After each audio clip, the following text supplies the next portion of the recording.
ناظرین، میں آپ کا میزبان نعمان جوزف اور آپ دیکھ رہے ہیں پروگرام جہد مسلسل. جی ہاں، جہد مسلسل، ناکامی سے کامیابی تک کا سفر. ایک ایسا پوڈ کاسٹ جہاں بات ہوگی نوجوانوں کی جدوجہد، خوابوں اور کامیابی کی کہانیوں پر، جہاں حوصلہ اور ہمت ایک ساتھ ملتے ہیں. ناظرین، آج ہمارے ساتھ ہمارے اسٹوڈیو میں موجود ہیں باوقار شخصیت، ہمارے بہت خوبصورت مہمان جناب عدیل مسیح کھوکھر. آئیں ان سے بات کرتے ہیں اور جانیں گے کہ ان کی زندگی کے حالات و واقعات اور ان کی جو جد و جہد ہیں وہ کیسی رہی. عدیل بھائی، میں آج کے پروگرام میں آپ کو خوش آمدید کہتا ہوں اور میں آپ کا شکر گزار ہوں کہ آپ ہمارے اسٹوڈیو میں تشریف لائیں.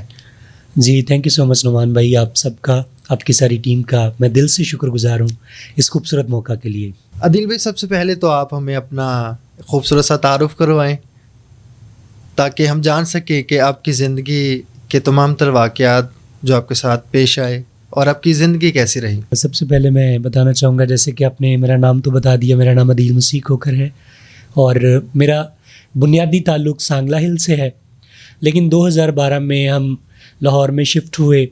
یہاں پر آ کر میں نے ایک اسکول میں ایز اے آفس بوائے کے طور پہ کام کرنا شروع کیا اور وہیں سے میرے اندر تعلیمی شعور اجاگر ہوا اور ساتھ میں تھوڑا بہت ہاتھ بٹانا شروع ہو گیا ٹیچرز کا، جس میں میں پہلے تو صرف آفس ورک کرتا تھا اور اس کے ساتھ ساتھ پھر جب کوئی ٹیچر کلاس میں نہیں ہوتا تھا تو میں ان کا لیکچر میں جا کے کلاس میں بچوں کو بزی رکھتا تھا.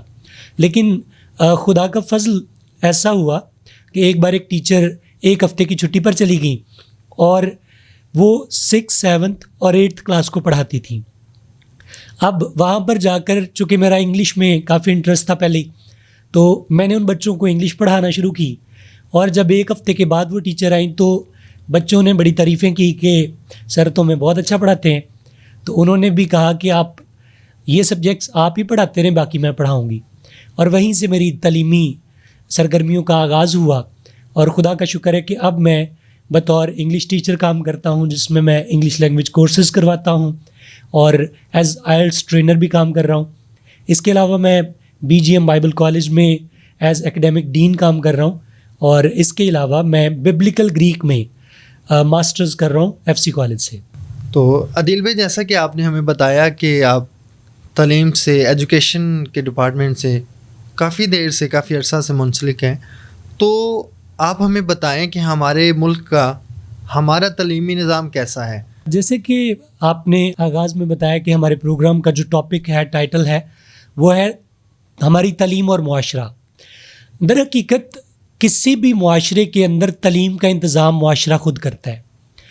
جیسا معاشرہ ہوتا ہے ویسے ہی اس کے مقاصد طے کیے جاتے ہیں اور معاشرہ یہ کوشش کرتا ہے کہ وہ تعلیمی مقاصد جو معاشرے نے طے کیے ہیں ان کو اچیو کیا جائے.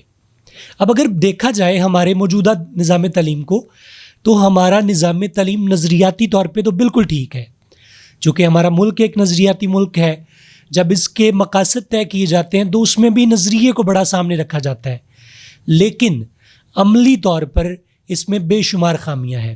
مثال کے طور پر اگر ہم دیکھیں کہ نظریاتی طور پر بھی کسی ایک طبقے کو سامنے رکھنا قومی لحاظ سے درست نہیں ہے.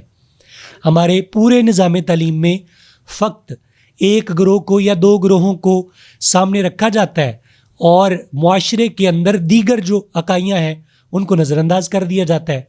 اور اس کا نقصان پھر یہ ہوتا ہے کہ معاشرے کے اندر ایک ایسی سوچ پروان چڑھتی ہے جس میں تعصب کا عنصر بہت زیادہ ہوتا ہے. دوسری بات، ہمارا موجودہ نصاب سال ہر سال سے وہی چلتا آ رہا ہے. ہمارا نظام امتحانات جائزے کا نظام جسے کہا جاتا ہے وہ بھی سالوں سے ویسا ہی چلتا آ رہا ہے، جبکہ ہر معاشرے کے اندر جدت آتی ہے، حالات چینج ہوتے ہیں اور ضروریات بھی تبدیل ہوتی ہیں.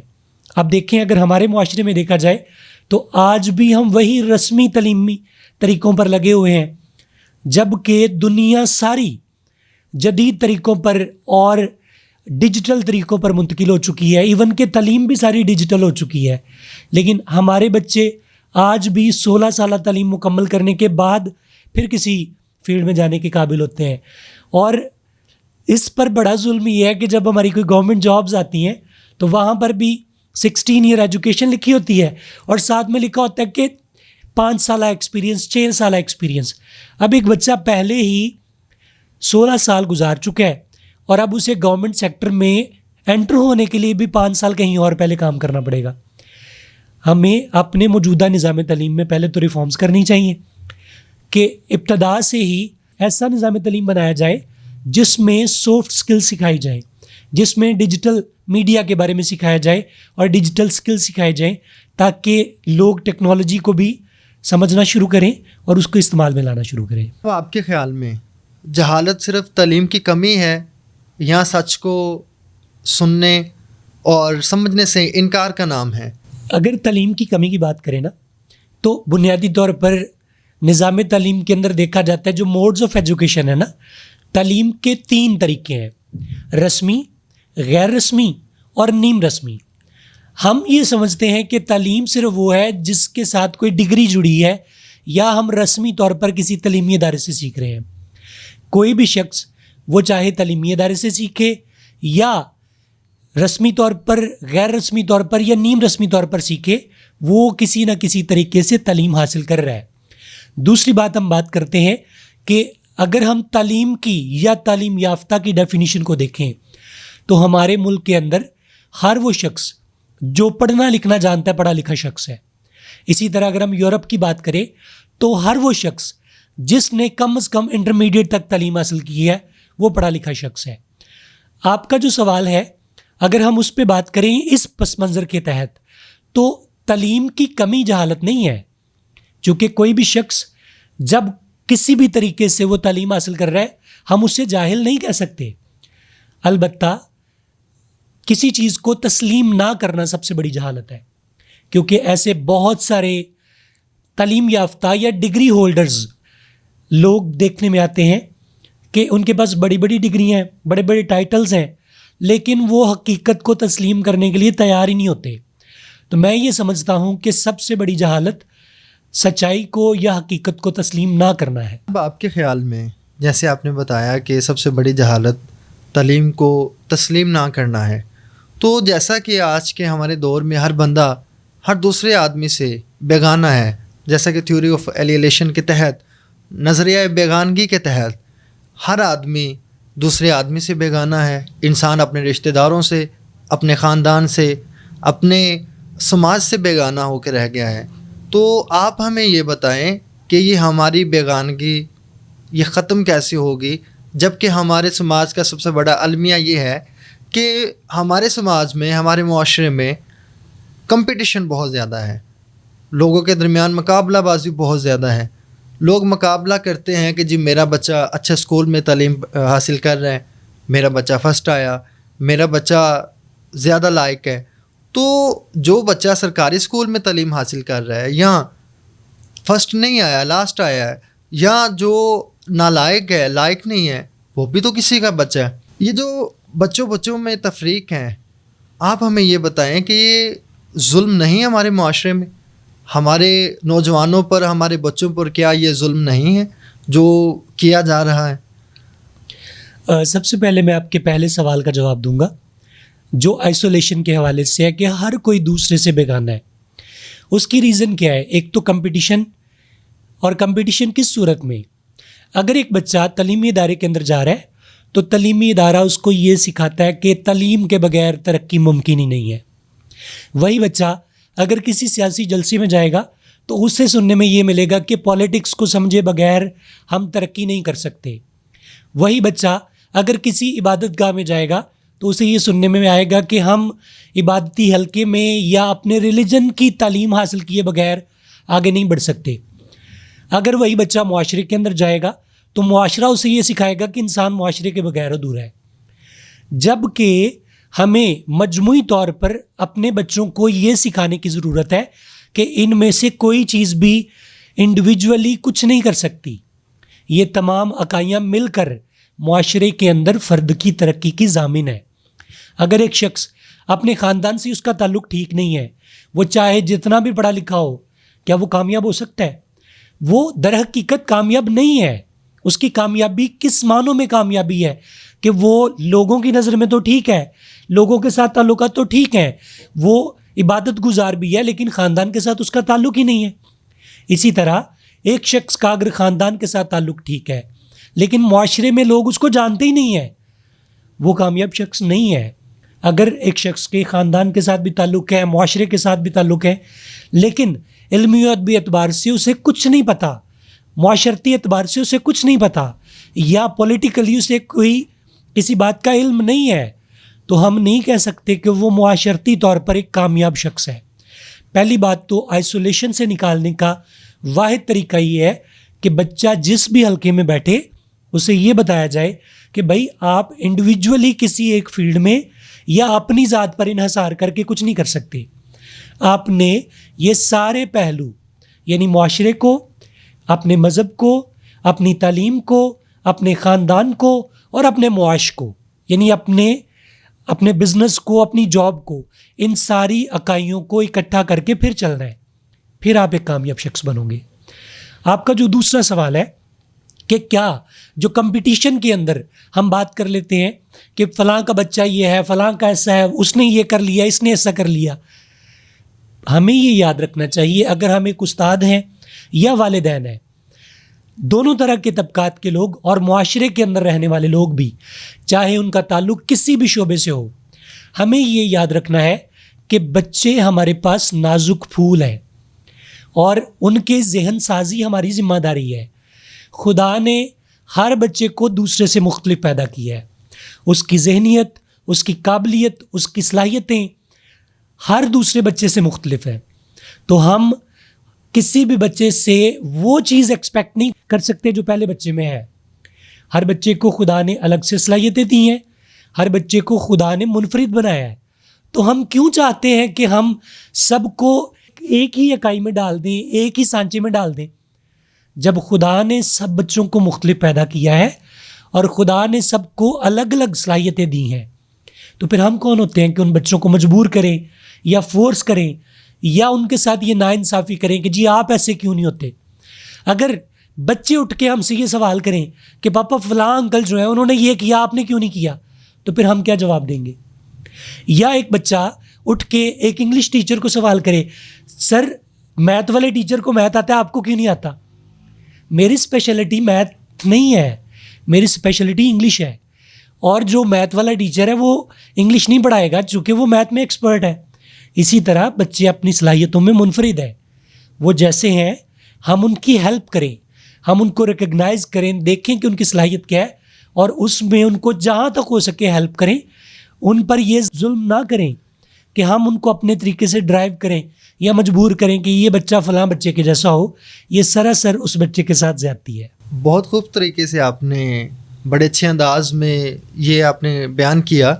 تو جیسے کہ آج کل سب کچھ بکتا ہے, ہر چیز بک رہی ہے, ہمارے یہاں بازار میں سب کچھ ہمیں مل جاتا ہے, ہر چیز بکتی ہے, ضمیر بکتے ہیں, سیاست بکتی ہے, کاروبار بنا کر علاج بیچا جا رہا ہے.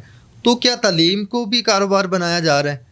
یہ بڑا مشکل سوال آپ نے پوچھا ہے اور اکثر اس پہ کوئی بھی حتمی رائے دینا تھوڑا مشکل ہو جاتا ہے. ٹھیک ہے, لیکن میری جو اپنی رائے ہے میں اس کو ضرور اپنے آڈینس کے سامنے ریپرزینٹ کرنا چاہوں گا. دو طرح کی باتیں ہیں. اگر تو ہم اس طرح سے دیکھیں کہ تعلیمی اداروں کے اندر فی زیادہ ہے اور عام عوام کے لیے بچوں کو پڑھانا مشکل ہو جاتا ہے, تو یہ بات بالکل سچ ہے, اس میں کوئی شک نہیں کہ تعلیمی اداروں کی فیس جو ہیں وہ آسمان سے باتیں کرتی ہیں. اب جو تھوڑا سا اپر کلاس ہے وہ تو ان فیس کو افورڈ کر لیتا ہے اور اپنے بچوں کو اچھی تعلیم دلوا لیتا ہے, لیکن ہمارا لوئر طبقہ جو ہے جسے عام طور پہ ہم مڈل کلاس بھی کہتے ہیں, مزدور طبقہ جو ہے, ان کے لیے تھوڑا مشکل ہو جاتا ہے اور پھر انہیں لگتا ہے کہ تعلیمی ادارے کاروبار کر رہے ہیں. لیکن اس کا دوسرا پہلو یہ بھی ہے کہ اگر تعلیمی اداروں کے اندر اچھے ٹیچرز ہائر کیے جائیں گے تو اس میں کوئی شک نہیں کہ ان تعلیمی اداروں کے اخراجات بھی بہت زیادہ ہوں گے. یعنی ایک ٹیچر کی سیلری جو ہے وہی آج لاکھوں میں ہوتی ہے. دوسرا پہلو اس کا میں جو بیان کرنا چاہوں گا کہ ہمارا جو مزدور طبقہ ہے کیا وہ زندگی کے باقی معاملات پر پیسہ نہیں خرچ کرتا؟ یقیناً ہم ہر معاملے میں ہر کام میں پیسہ خرچ کرتے ہیں، تو کیا ہم بچوں کی تعلیم پر پیسہ نہیں خرچ کر سکتے؟ لیکن یہ بھی حتمی رائے نہیں ہے میری طرف سے کہ بھئی انہیں پیسہ خرچ کرنا چاہیے.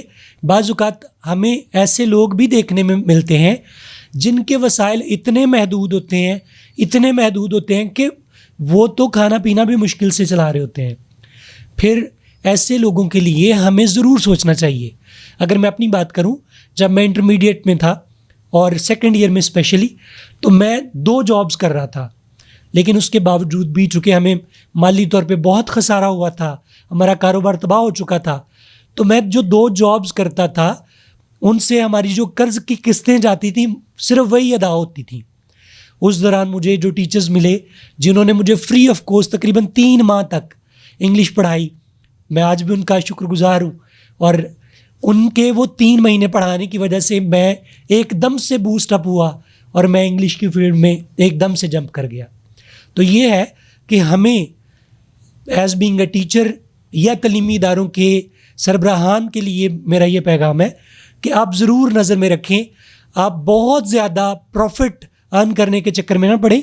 آپ ضروریات کو دیکھیں، آپ اپنے وسائل کو بھی دیکھیں، لیکن ان لوگوں کو بھی دیکھیں جو قابلیت رکھتے ہیں، آگے بڑھنا چاہتے ہیں لیکن مالی وسائل کی کمی کا شکار ہیں.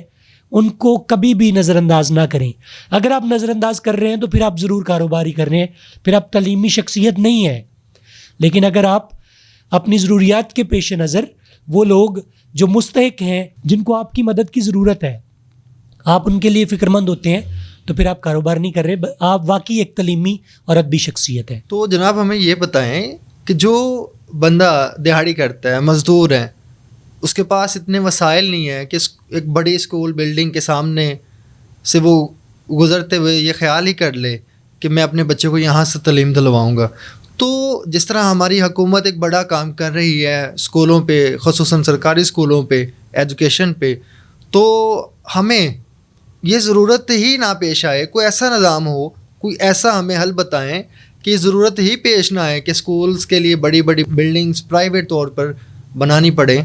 ہماری حکومت ہمیں اس طرح کے کوئی وسائل ہمیں عطا کرے گی یا کر سکتی ہے؟ کوئی آپ کے علم میں اس طرح کا کوئی لاہ عمل یا کوئی ہماری آڈینس کے لیے، ہماری ناظرین کے لیے سجیشن ہے تو وہ آپ ضرور ہمیں بتائیں. جی بالکل. آج کے اگر اسکولس کو ہم دیکھیں اور جس دور میں ہم گورنمنٹ اسکولس میں پڑھتے تھے، اگر ان کو آج کے اسکول سے کمپیئر کیا جائے تو زمین آسمان کا فرق نظر آتا ہے. پہلی بات یہ کہ جس دور میں ہم پڑھ رہے تھے اسکولوں کی دیواریں نہیں تھیں، ہمیں نیچے ٹارٹس پہ بٹھایا جاتا تھا، الیکٹریسٹی کا نظام نہیں تھا. آج ولیجز کے اسکولز بھی میں نے ریسنٹلی کچھ وزٹ کیے، جیسے کہ میں اپنے گاؤں میں گیا ہوا تھا، اسکول وزٹ کرنے کا موقع ملا، تو میں اپنا اسکول جہاں پہ میں پڑھتا رہا تھا اسے دیکھ کے میں حیران تھا. اس میں بہت زیادہ فیسلٹیز موجود ہیں اور میں چاہتا ہوں کہ حکومت کو اس بات پہ ہم اپریشیٹ کریں کہ حکومت واقعی تعلیمی اداروں میں بہتری لانے کی پوری کوشش کر رہی ہے. اور جو کلاس ڈسٹنکشن کا جہاں تک تعلق ہے، کچھ عرصہ پہلے جو سنگل کریکولم کا جو کنسیپٹ دیا گیا وہ آج بھی 5ویں کلاس تک پڑھایا جا رہا ہے. یہ ایک بہت زبردست انیشیٹو تھا جس میں کوئی بچہ گورنمنٹ اسکول میں پڑھے یا پرائیویٹ اسکول میں پڑھے، وہ سیم نصاب پڑھے تاکہ اس کی ذہن سازی ایک جیسی ہو. اس کے اندر جو کلاس ڈسٹنکشن ہے یا طبقاتی تقسیم ہے اس کو ختم کیا جا سکے.